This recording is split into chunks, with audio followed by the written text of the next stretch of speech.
Hola, soy Rodolfo Porras, teatrero, y hoy vamos a hablar sobre la puesta en escena. Hoy es nuestra primera clase y es sobre qué es un director teatral. Evidentemente que es un director teatral no es una cosa que se puede responder fácilmente, porque los criterios son infinitos, o sea que estamos dentro de un marco tratando de buscar universales que permitan un acercamiento a lo que es un director teatral que le sirva a la mayor cantidad de gente posible. Yo he escuchado que la gente empieza a definir un director, ¿qué es un director? Entonces empiezan a hacer una especie de descripción, el director déspota, el director que es como un padre, el director que es buena gente, el director intelectual. Sí, a mí el problema que eso tiene, uno de los problemas que eso tiene, esa taxonomía tiene, es que hay tantos tipos de director como gente. O sea, hay gente que es buena gente, otra que es déspota, sin necesidad de que eso lo vincule al hecho teatral. A eso me refiero cuando digo que hay que buscar cuáles son esos universales, qué cosas nos van acercando a algo que pudiésemos aplicar a cualquier director teatral, o por lo menos en su quehacer. ¿Qué hace un director para ser llamado director? ¿O qué debe hacer un director para ser llamado director? ¿Y qué cosas universales pues, que se puede aplicar a casi todos los directores? Yo he tratado de generar un concepto que es algo así como que un director teatral es aquel que con condiciones objetivas y con condiciones subjetivas genera una situación en la cual el público y los actores se encuentren de una manera única y especial alrededor de un relato escénico. Eso sería, además, la premisa con la que vamos a trabajar. Ok, entonces voy a leerles una lista de lo que yo entiendo que son las condiciones objetivas con las que cuenta un director para crear ese momento específico, ¿no? Primero, una pieza escrita, bien sea una escritura previa o bien una que se va haciendo en el proceso de montaje. Un grupo de actores que se reúnen para tal fin, las capacidades de este grupo de actores, un espacio escénico donde ensayar y donde hacer el espectáculo, un vestuario, un equipo de luces, una escenografía, un sonido electroacústico, un equipo de producción, un equipo técnico, un equipo artístico y financiamiento. Bueno, también tenemos las condiciones subjetivas.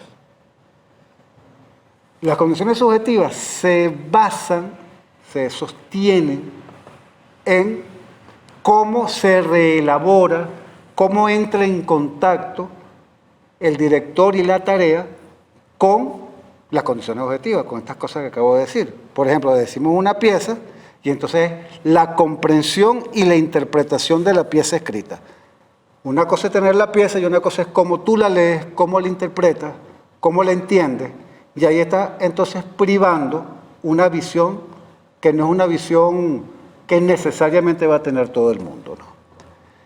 Y ese grupo de actores que antes eran aquí están unos actores, pues ese objetivo concreto, ahora es cuál es el universo cognitivo, qué manejan, cuál es la experiencia de ese grupo de actores, qué desea ese grupo de actores, qué visión tiene del mundo. Igual, entonces, el valor que se le otorga al espacio escénico, la manera de abordar creativamente los ensayos, el papel que juega la iluminación, porque una cosa tiene un bombillo y una cosa es donde ese bombillo, y qué efecto provoca ese bombillo en la escena. Yo les propongo, para que no hagamos una numeración de tanta paridad para tal cosa, que ustedes mismos, con la lista que tenemos aquí, que que es justamente los elementos concretos,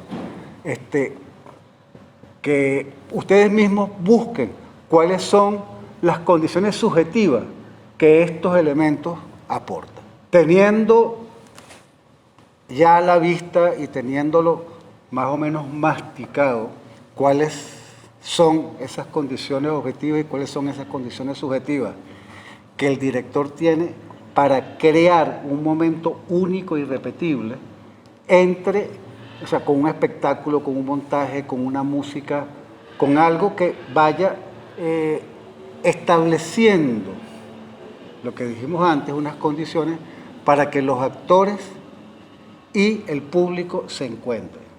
Porque en cualquier montaje, en cualquier parte del mundo, lo que realmente importa, el fin último y verdadero, es ese encuentro. Se hace teatro, existe teatro, ha existido teatro y seguirá existiendo teatro hasta el fin de la presencia de la humanidad en este planeta. Existirá porque ese encuentro es necesario, es importante.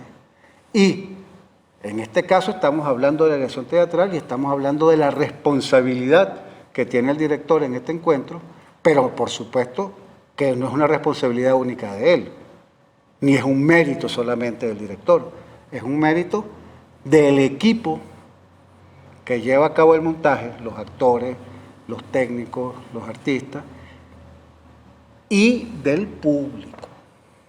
Porque cuando uno habla de un encuentro, está hablando de dos entes que se consiguen. No es que estos están aquí, ay, me conseguí, como si fuese un objeto lo que se consiguió. No es, ay, me conseguí una lata de Pepsi-Cola. No.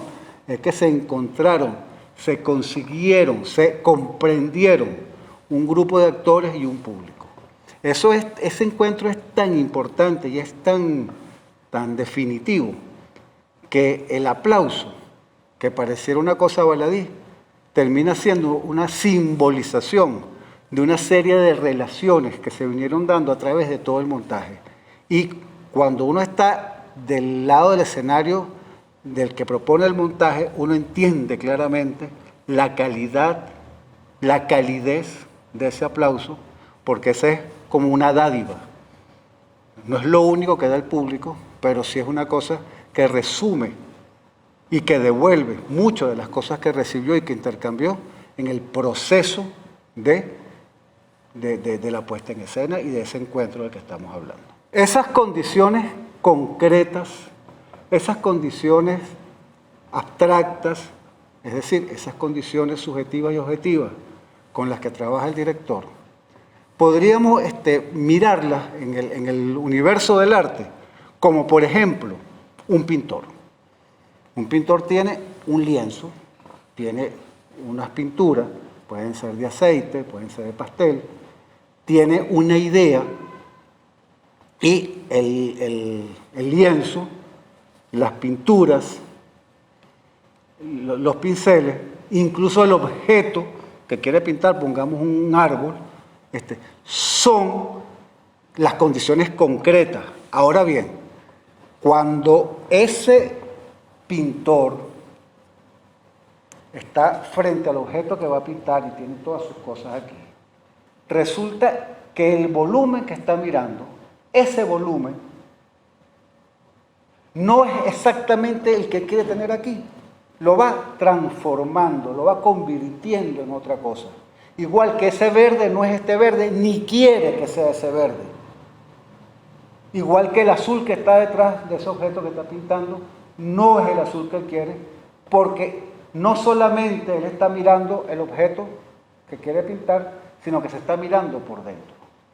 Ese mismo proceso es el proceso del arquitecto que quiere hacer una edificación, del que va a hacer la escultura, del músico que de repente escucha en el universo cosas que nosotros no podemos escuchar porque no somos músicos, y el músico escucha unas cosas, escucha unos ritmos, escucha unas sonoridades que después las transforma en música, pero no las transforma idénticas, sino que es lo que llamo como una especie de inspiración, pero yo creo que más que una inspiración es una interpretación de su derredor.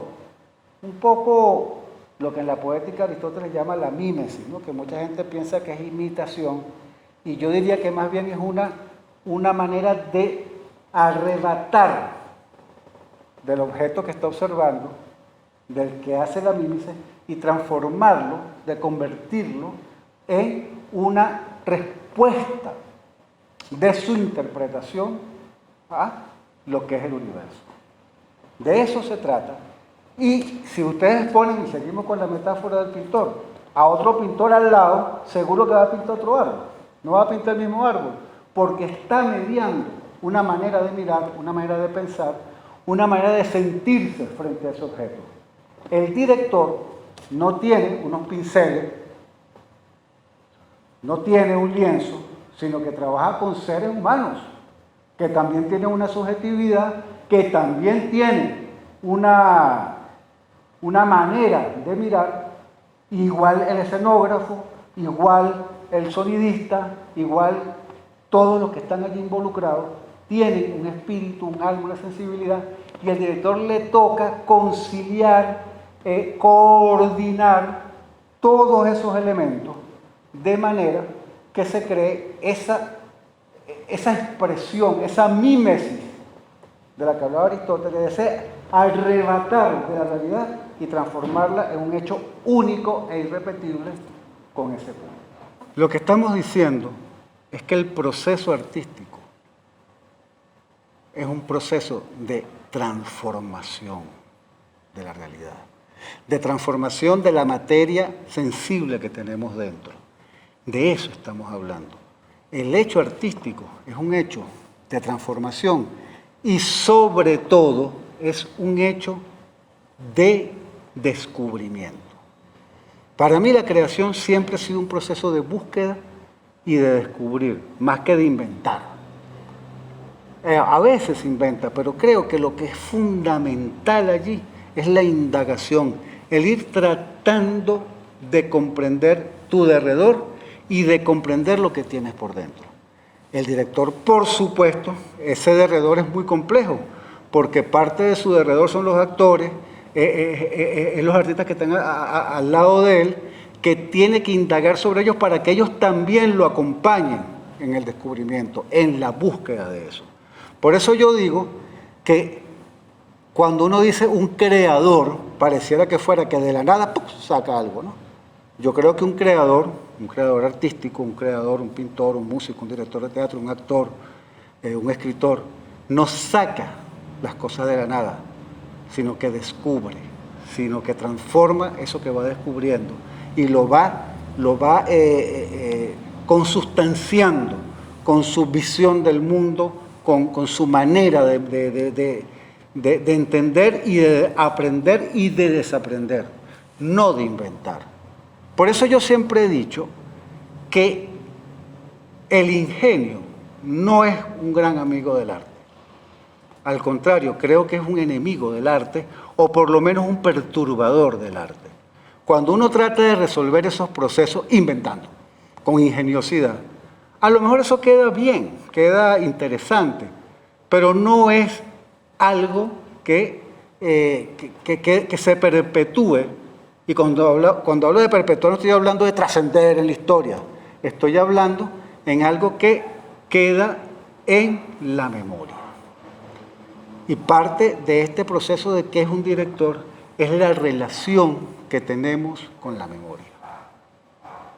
Porque la memoria es un elemento fundamental en la cultura y en el ser humano. Casi así como en algún momento dijimos que el relato está en la historia, el relato, el texto está en los objetos, también podemos decir que toda la cultura es una memoria de lo que fuimos, somos y seremos o queremos ser. Y esa memoria está hecha, está construida de ideas, de imágenes, de sentimientos. Eso es muy difícil que tú puedas sistematizar eso.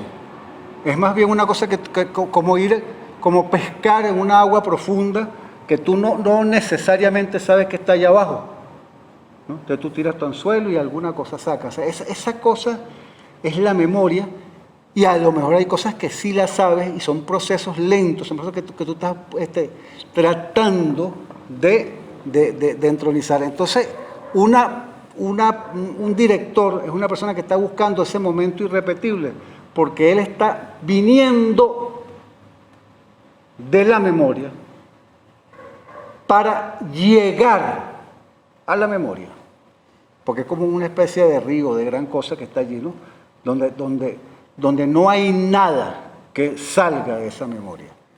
Entonces, eso es muy importante que lo entendamos, porque cuando nosotros hablamos de que el director se vale de condiciones objetivas y subjetivas, ¿no?, para lograr un momento único e irrepetible entre actores y público, estamos hablando justamente de ese hurgar en la memoria de todos, de ese público, de esos actores y de eso que está ocurriendo allí. Porque incluso esta clase que estamos teniendo ahorita es una clase que viene de la memoria, no de mi memoria, que además es malísima, sino de la memoria de todos, de la memoria que está escrita en libros, de la memoria que hemos recibido de manera oral. Y entonces se dicen estas cosas porque hay una memoria histórica, una memoria cultural que nos va permitiendo que nos entendamos, porque los dos navegamos en esas mismas aguas. Entonces, la búsqueda de ese momento irrepetible tiene que ver con todo el proceso que veníamos hablando antes de los procesos objetivos, ¿no? Entonces, tenemos un libro, tenemos una obra escrita. Una obra escrita, la que pongamos cualquier clásico, esa pieza ha sido montada cientos de veces o miles de veces. E incluso, pongamos, para nombrar a nuestro César, a César Rengifo. César Rengifo escribe cualquiera de sus piezas y César viene de una experiencia vital, de una experiencia de indagación, de búsqueda, que lo antecede con mucho. Que lo antecede, pero a la vez eso que lo antecede, eso que él bebió de las aguas de Brecht, él leyó de las aguas de Shakespeare, él bebió de todas esas aguas, es decir, él está trayendo esa memoria, la está transformando con su experiencia vital, por donde vivió y por lo que piensa, por los libros políticos y la experiencia política que tuvo, y la convierte en obras de teatro que después uno lee y va llevándola también a la memoria propia. Y cuando tú montas eso en escena, el público que está en ese escenario está recibiendo una lectura única de todo eso. Y eso es responsabilidad de ese director. Estamos terminando esta clase cuyo objetivo era saber qué es un director teatral. No lo supimos, pero nos acercamos lo suficiente como para pensar que es un director teatral. Y con esto terminamos la clase y me despido para la próxima. Hasta luego.